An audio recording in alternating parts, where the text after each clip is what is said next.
lifestyle vlog or personal vlog. Minsan, travel vlog or food vlog. Halo-halo na talaga ang nangyayari sa channel ko. May unboxing dito, minsan luxury doon.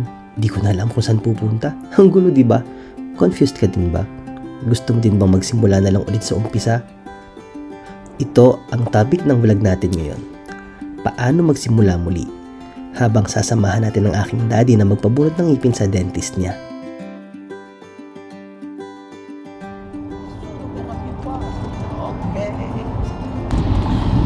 So, here I am again and medyo matagal tayong hindi nakapag-vlog. Pasensya na kasi sabihin na natin na I went to this crisis and parang lahat naman, hindi naman lahat, but many of the YouTubers talaga, klinik na YouTuber, hindi.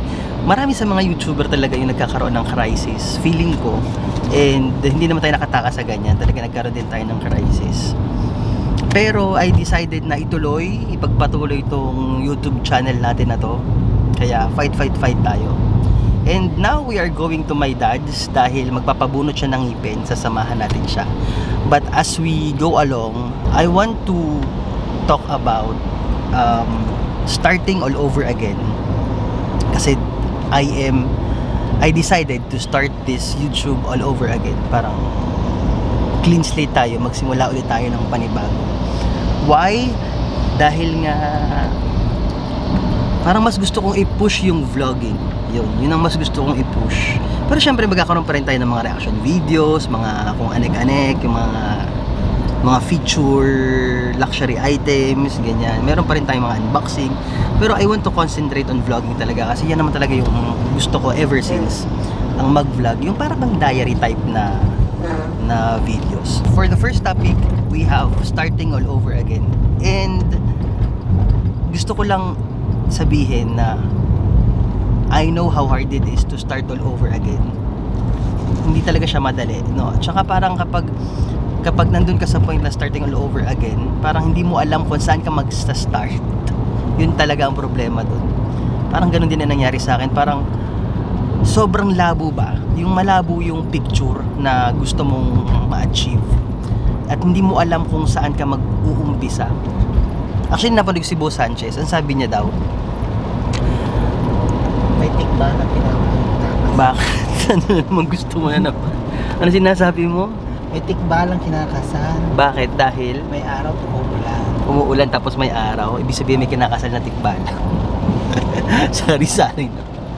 So ayun nga. So malabo at saka punong-puno na confusions kung gusto mo magsimula. At ang mahigit pa dito, ang pinaka-kalaban is yung tukso. Napakalakas ng tukso na nagsasabi na mag-stop ka na. Sobra. Parang sinasabi ng tukso na you're not good enough. Pagpaubaya mo na sa iba, wag mo nang gawin, wag mo na ipagpatuloy, mag-stop ka na. But dun sa after nung sinasabing gano'n na mag-stop ka na, sa dulo niya, dun may clarity eh. May parang kalinawan ba. Guys, we're here. Kaya bababa na tayo. Nahilo talaga ako dun sa biyahe na yun ha.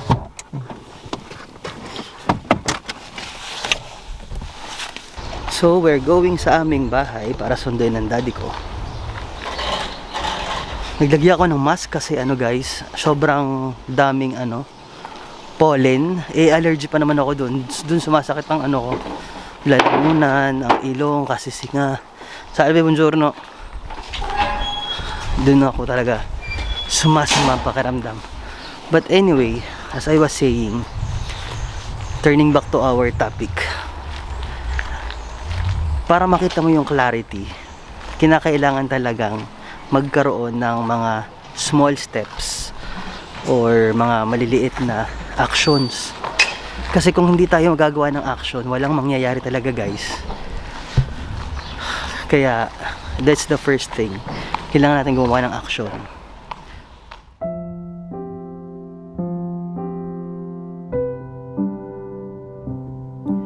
Yes, my dad is turning 65 on November.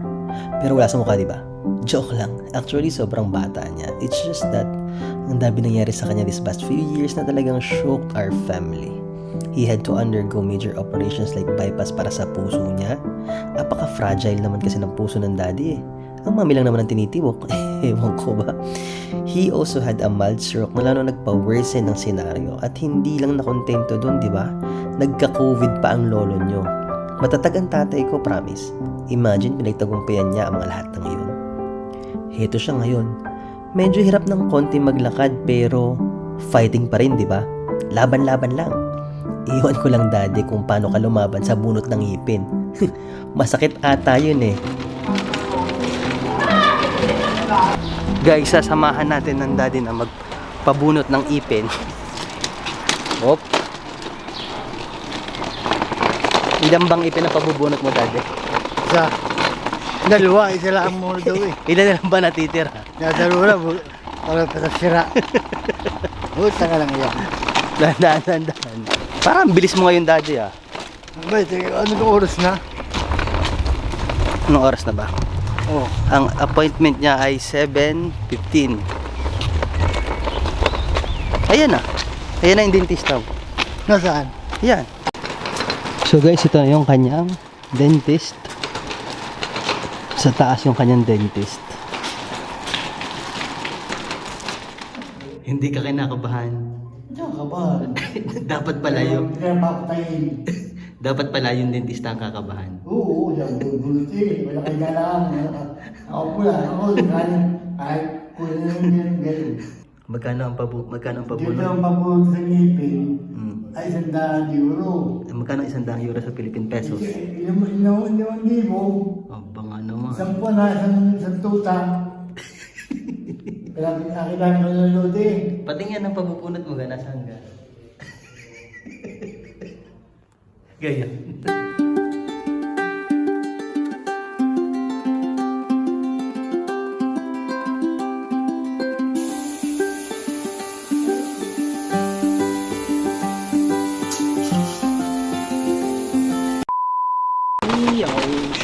So ito nga guys, tapos na.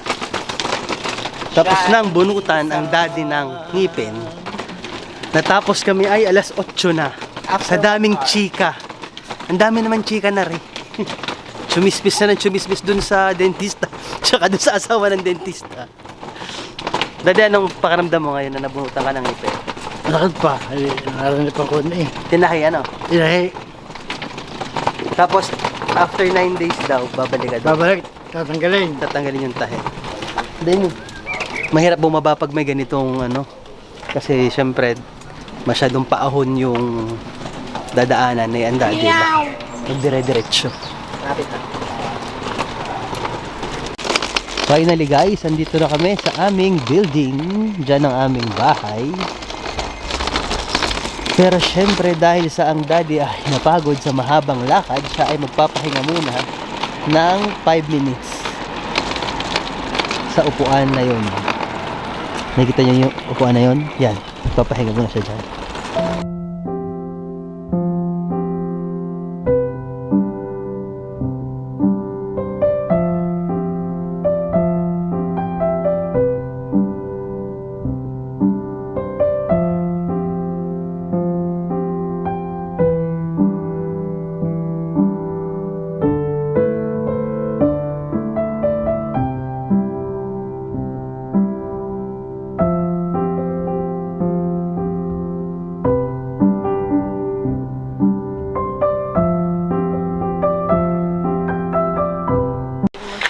Hoy guys, Diyos ko, ginabi na kami. Ginabi na kami, pauwi ng bahay. Grabe. Time check, it's 10 o'clock in the evening. So, going back to our topic. Sa haba-haba ng ginawa natin, ngayon mo lang tayo turn back to our topic. So, ang unang-unang dapat natin gawin kapag magsisimula tayong muli is to be aware of committing mistakes. Ayan. Because We should be aware of committing mistakes dahil the only thing certain talaga is we will commit mistakes. Syempre hindi talaga tayo makaka-perfect agad ng tirada, kumbaga, sa una, di ba? And besides, nobody's perfect. nobody's perfect. Totoo naman din yun. But the Kaya- second chance. Ikaw kaya mag-vlog dito? Ano mo sinasabi mo?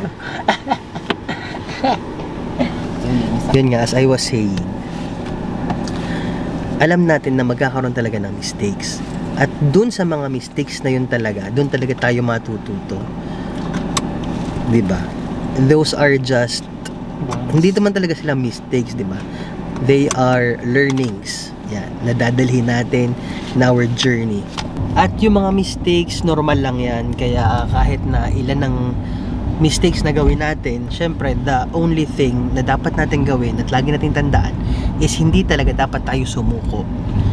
And every dapa, bangon, dapa, bangon, dapa, bangon. Let's move on to the second thing na importante sa mga nagsisimula muli is matuto tayong itama yung daan natin. Paano ba sasabihin yun? Kasi may pagkakataon kasi na para tayo nagda-drive. Alam nyo yung lumilihis ng daan ng paano tawag dito? Kalsada. Ganyan. So parang kailangan yung ganun pala talaga ang buhay, no? Minsan nalilihis tayo. So ikaw din sa sarili mo yung magtatama. Kumbaga ikaw yung may hawak ng manibela. So ikaw ang magtatama ng daan mo. And the good thing is, ikaw yung may hawak. Pwede mo talaga siyang itama. Hindi yung wala ka nang magagawa. Sa totoo is may magagawa ka kasi ikaw yung may manibela, ikaw yung may hawak ng manibela, kaya mong idiretso ulit yung daan. And guys, finally, sa last but not the least, pero ang kailangan natin gawin is ipagpatuloy lang natin kung ano yung sinimulan mo. Hindi naman ibig sabihin na sinimulan mo ngayon tapos nag-fail, ano na agad, hindi ka na agad, mag-stop ka na agad, or hindi tama yung ginawa mo or ganyan. Pero normal na isipin natin yun, di ba? Ang gagawin natin is kailangan talaga natin mag-experiment. We should be innovative kung paano natin magagawa ng paraan. I mean, wag susuko agad-agad. Yun talaga. So, that's it. And finally, nandito na tayo sa bahay, nakapagpabunot ng daddy ng ngipin. And maraming salamat kay Mark for driving us. Driver. Para sa pagsasama niya sa amin ng daddy. Thank you po, sir, for coming. Come again. May kotse. Ay, sorry. Meron ba? Kasi walang pa-parking. Pa-parking na siya. So guys, maraming salamat din sa pagsama nyo. And yes, makakaasa kayo na start na ulit tayo ng vlogging at gagawin nating very interesting yung mga vlogs natin. And makakaasa kayo na we'll be concentrating on making vlogs, as in vlogs talaga. Yung follow me vlogs ba? Ganito. Diba? See you on our next vlog. Ciao! Wow!